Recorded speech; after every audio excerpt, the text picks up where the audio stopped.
This is Dr.RED Panda. What? Lobsters were once only used as feed for pigs? What? Because the enslaved couldn't bear eating lobsters every day. They revolted? So why have lobsters now become such an expensive delicacy? I am Dr. Red Panda, and in this episode, I will reveal the answers to these questions. The lobster that's being scorned. In the earliest times, to the Native Americans, lobsters crawling along the shore were deemed unworthy of human consumption. These formidable creatures were often crushed underfoot, thrown into the mouths of fish, or used as fertilizer in fields, reducing them to mere pulp. Native Americans would only resort to roasting lobsters on hot rocks when they couldn't find other food sources.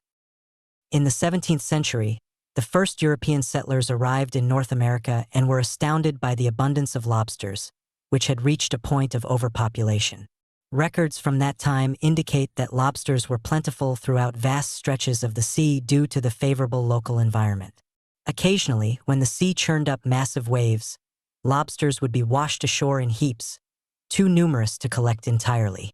With no human predators and few natural enemies, lobsters thrived comfortably, growing to considerable sizes with ease. During this period, although large lobsters weren't exactly commonplace, they weren't particularly rare either.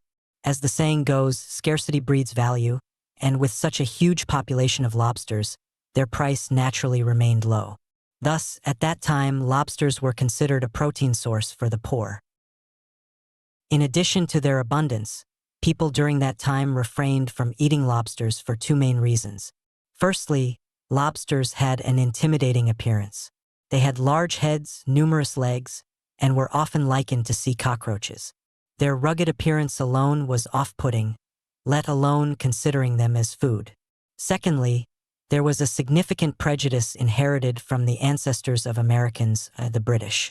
While coastal communities in Britain consumed lobsters, the lack of advanced preservation techniques in those times meant that after lobsters died, digestive enzymes would quickly permeate their bodies, causing the flesh to spoil and rot rapidly. This made them prone to causing illness, thus perpetuating the bias against lobsters when introduced to America.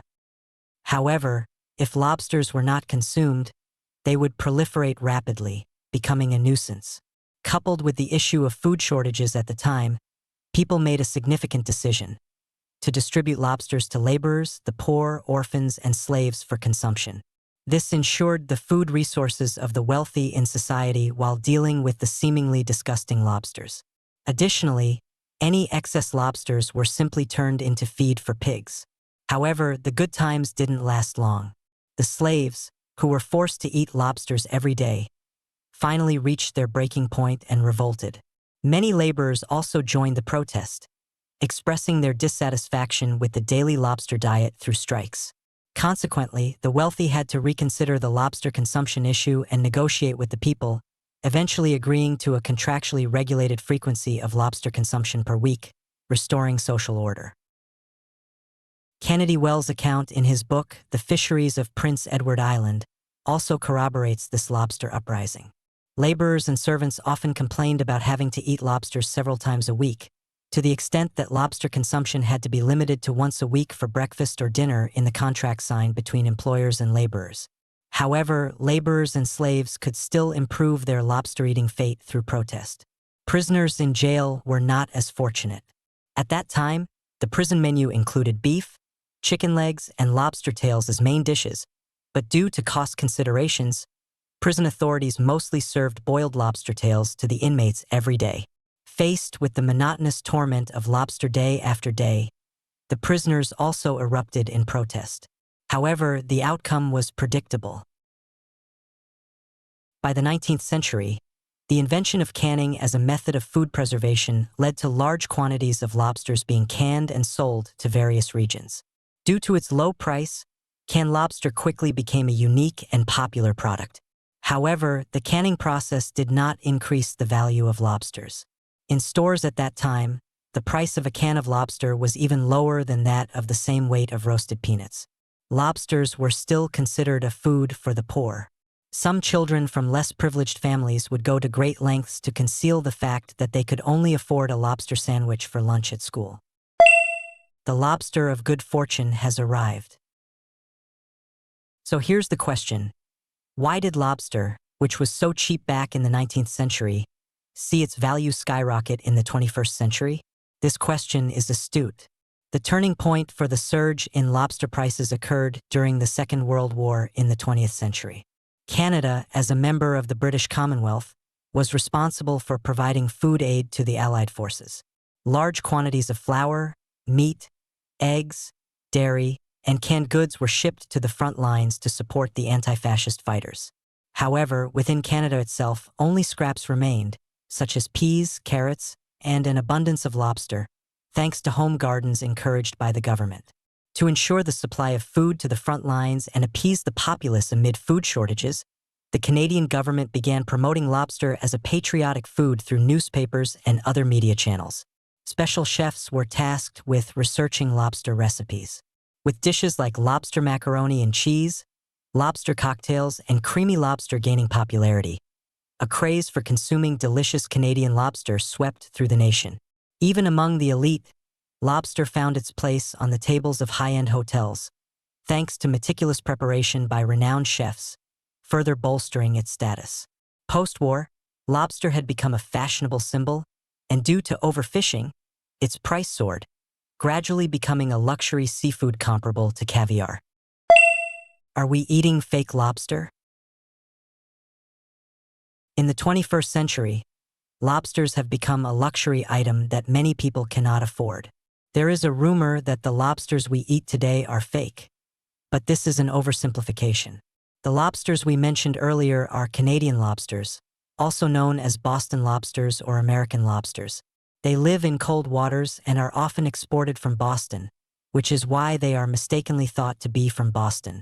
However, Boston lobsters are not true lobsters in the biological sense.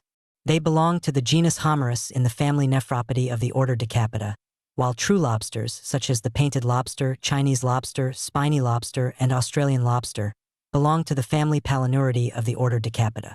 Surprisingly, although the Nephropody and Palinuridae families are similar in appearance, the family most closely related to the Palinuridae is the Celaridae, and the two belong to the order Acolata.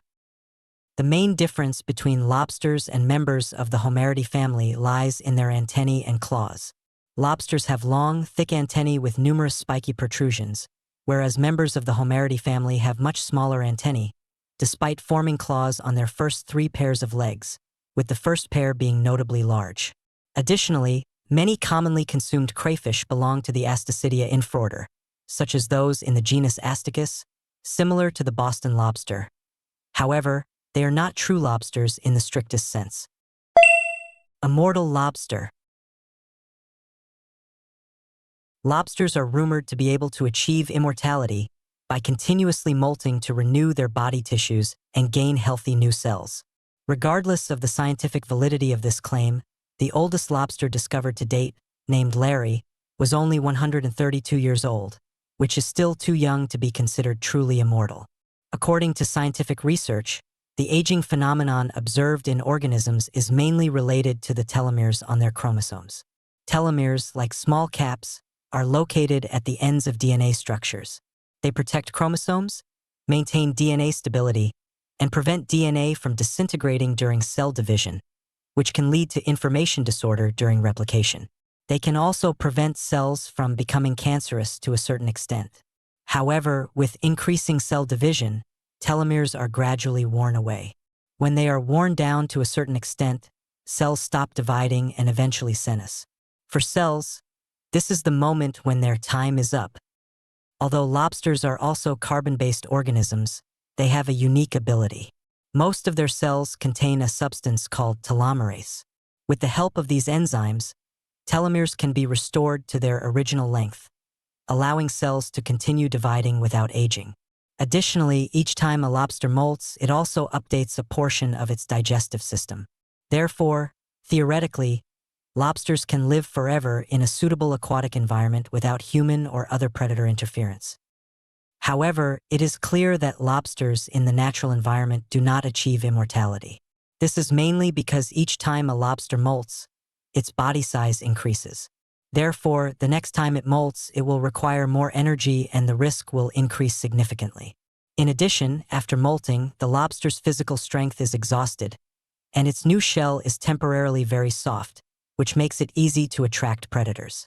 Therefore, many lobsters stop their journey to immortality at the molting stage. Despite this, research on lobster immortality continues. Speaking of which, I'm hungry now.